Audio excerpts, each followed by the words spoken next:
Well, thank you, Naomi. Now, Project 2025 has rightfully received a lot of attention, and it goes far beyond anything that the Heritage Foundation had previously published, going back to its first edition in 1980.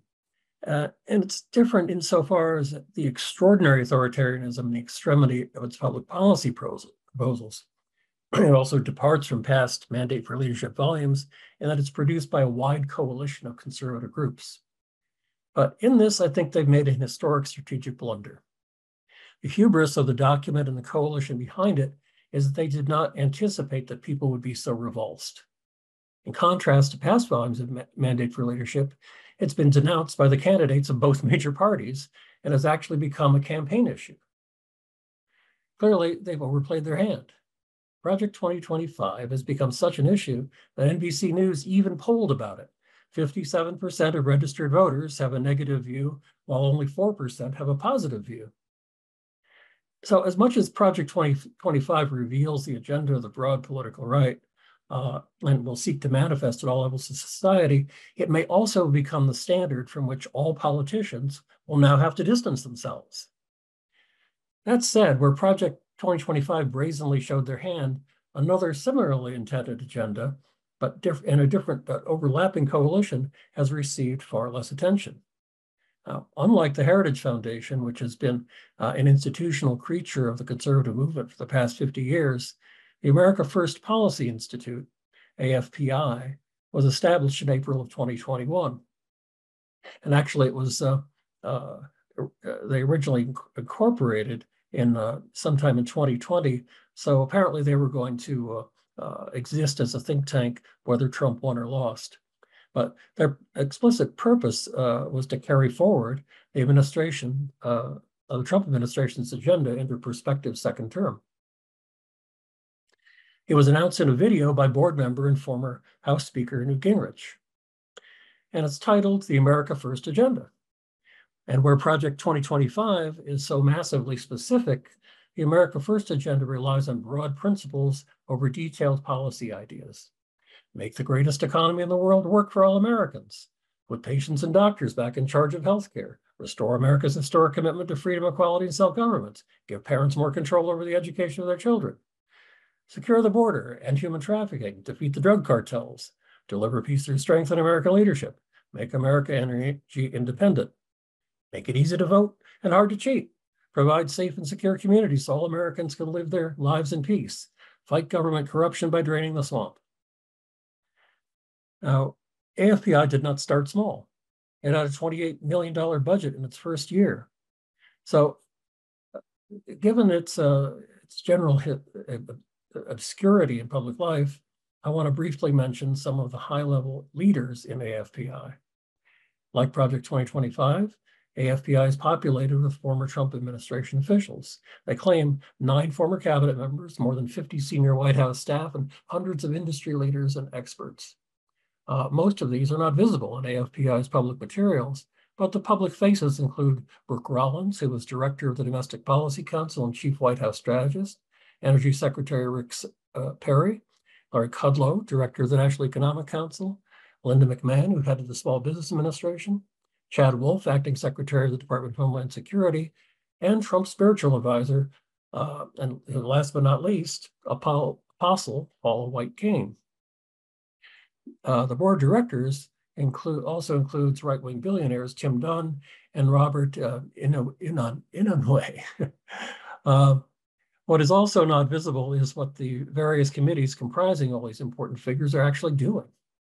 But stands to reason that it's not nothing. And where Project 2025 showed their hand, AFPI is playing their cards close to the vest. AFPI was announced with the blessing of former President Trump, who spoke at several AFPI events, including a fundraiser at Mar-a-Lago. And in August of 2023, former New York Republican Representative Lee Zeldin joined AFPI to lead their Pathways to 2025 project. Sounds familiar? In addition to policy development by committees in 10 areas, they plan to identify 1,200 candidates for positions in the next presidential administration. They have a whole committee on transition. Zeldin told Fox News at the time that AFPI also has a plan to take back the White House. There he described what has come to be called the 19-county strategy, something we'll talk about more in a moment. AFPI has staged numerous policy discussions around the country, and I'll mention just one, which featured the former U.S. ambassador to Israel, the former U.S. special envoy to monitor and combat anti-Semitism, as well as AFPI board members, retired General Keith Kellogg, and former National Security Council official Fred Fleitz. Of the group, one stands out: Mario Bramnick, president of the Latino Coalition for Israel, who frequently meets with high-ranking government officials throughout the Western Hemisphere and often travels to Israel. He is also an apostle in the growing evangelical movement, the New Apostolic Reformation. Now, briefly, the New Apostolic Reformation was coined in the 1980s by the late C. Peter Wagner, an expert on church growth and a professor at Fuller Theological Seminary. Wagner observed that churches outside denominational structures were the fastest growing in the US and worldwide. In them, he saw an emerging new paradigm that he and his close associates eventually sought to shape, organize, and lead. Their vision of the New Apostolic Reformation, or NAR, featured more than just networks of independent or non-denominational churches. It introduced historic changes to church governance, featuring the restoration of modern-day apostles and prophets through whom God speaks on a regular basis and directs the activities of the church. This is one of the notable differences between Project 2025 and AFPI, which is religion. The Christian nationalism so overtly expressed by leading thinkers in 2025 is largely based on an alliance of conservative Catholics and conservative Reformed Protestants, who have a systematic theological approach to public policy. In AFPI, however, where one can discern the religious identity of the leadership and staff, it's often Pentecostal or charismatic and distinctly NAR. Epitomizing this is Apostle Paula White Cain, the longtime spiritual advisor of Donald Trump. She leads the AFPI Center for Biblical Values that publishes a version of the AFPI agenda repackaged as Biblical Foundations, 10 Pillars for Restoring a Nation Under God. And it's intended to pander to evangelical Christians. I want to insert briefly here a quote from their justification for this. They say that their purpose is not to build, and I'm reading from the Biblical Foundations document here, the purpose is not to build a state religion, but to maintain the foundational Judeo-Christian values that have secured our nation's future over the last 2.5 centuries. If the church does not engage in the issues of the day, it's missing an historic opportunity at a critical point in America's story to bring the kingdom of heaven to earth. And she also says, we must plant Jesus in every space while we are still allowed to stand and speak for God's truth. There's not much room for religious diversity or pluralism in that vision there.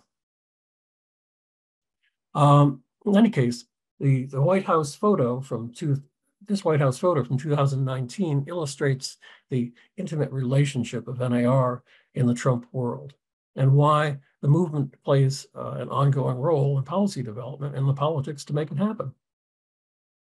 That's Apostle Paula White Cain on Trump's right shoulder.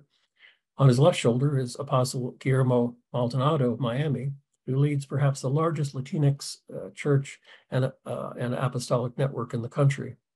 Right behind him is the late Apostle Harry Jackson of Maryland, who was the leading African-American opponent of marriage equality.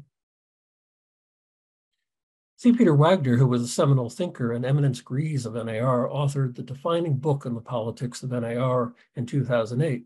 In it, he was unambiguous that the goal of the movement was religious and political dominion. In Dominion, How Kingdom Action Can Change the World, Wagner discusses what they call the Seven Mountain Mandate.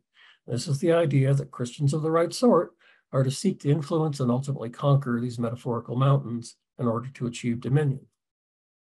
Wagner quotes fellow apostle Lance Wallnau as saying, "If the world is to be won, these are the mountains that mold the culture and the minds of men. Whoever controls these mountains controls the direction of the world." And as you can see, the metaphorical mountains are government, media, arts and entertainment, business, education, religion, and family. And while this may seem like an obscure idea to many, the notion of the seven mountains has, according to one 2024 scholarly poll, been spreading rapidly and now dominates evangelical Christianity, even beyond the portion of evangelicals in the charismatic Pentecostal camp. Beyond all this, Walno and other NAR leaders are increasingly teaching that normal religious, political, and gender differences are to be seen as supernatural evil, as demonic. Walno has said, the left is loaded with demons. I don't think it's people anymore. I think you're dealing with demons talking through people. Now, I'm about to show you an illustration from a recent essay about Kamala Harris by Mario Murillo, Lance Walno's partner in the Courage Tour. But it comes in a broader context I want to underscore. Over the past few years, there's been an escalation in the rhetoric of violence, possible civil war, and possible end times religious war. While there are no indications that the our movement is specifically organizing for violence, they regularly cast themselves as God's heroes in a looming ultimate showdown, in which they will be supernaturally empowered and join forces with a legion of angels in a final war with demonic forces. Sometimes it's called the Manifest Sons of God, sometimes Joel's Army. Sometimes it doesn't carry a specific name, rather it's presented as an inevitability in which Christians of the right sort will play an integral role. My former PRA colleague, Chip Relay, wrote a paper about this kind of visioning titled, Heroes Know Which Villains to Kill, How Coded Rhetoric Incites Scripted Violence. The illustration and the accompanying essay is a classic of what Chip was talking about. Notice that the Harris figure's followers are demons standing in front of a tattered American flag. But it's a paradox, isn't it? That the ordinary activities of democracy are being driven by the psychology of imminent war and transcendent evil. I show this slide because it epitomizes what NAR leaders are teaching their followers, and not just about Harris, but about all of the rest of us, and to emphasize that the way forward is not allow these things to psych us out, and particularly that to encourage us not to set them aside. In the short run, we're going to need to stay focused on the stability of constitutional democracy and uphold the dignity and rights of all. But over the longer run, we will need to find ways to de-demon ourselves and our fellow Americans, and find ways to de-escalate the looming tensions and conflicts that may spill out during the elections. And this will likely be as important as any policy discussions that we may have. Thank you.